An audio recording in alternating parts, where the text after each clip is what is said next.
এবার অবরুদ্ধ গাজা উপত্যকা রাফা শহরের ১ লাখ মানুষকে অন্যত্র চলে যেতে বলেছে ইসরায়েলি বাহিনী। শহরটিতে সামরিক অভিযান শুরুর আগে সেখানকার কিছু অংশের বাসিন্দাদের আল মাওসি বা খান ইউনিসের দিকে সরে যেতে নির্দেশ দিয়েছে ইসরায়েলি সেনারা।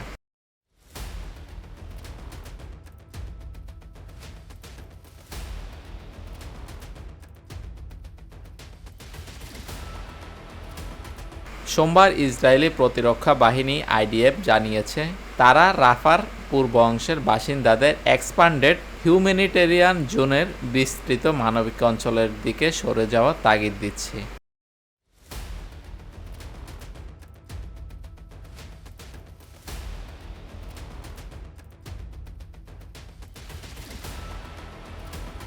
ইসরায়েলের দাবি, মানবিক অঞ্চলগুলোতে ফিল্ড হাসপাতাল, তাঁবু, খাবার, পানি, ওষুধসহ অন্য প্রয়োজনীয় সামগ্রীর সরবরাহ বেশি রয়েছে।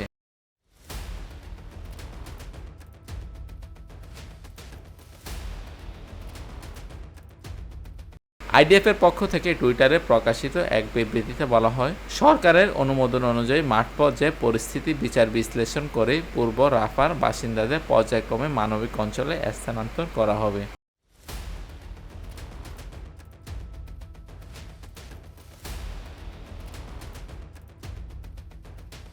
ইসরায়েলি আগ্রাসনের মুখে গাজার উত্তরাঞ্চল ও মধ্যবর্তী এলাকাগুলো থেকে বাস্তুচ্যুত হয়ে রাফা শহরটিতে আশ্রয় নিয়েছে প্রায় ১৪ লাখ মানুষ।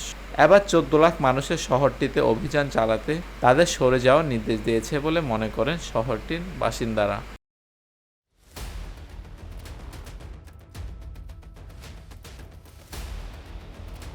এদিকে জনবহুল রাফা শহরে অভিযান না চালাতে ইসরায়েলকে আহ্বান জানিয়েছে ইসরায়েলের প্রধান মিত্র যুক্তরাষ্ট্রসহ বিভিন্ন আন্তর্জাতিক সংস্থা।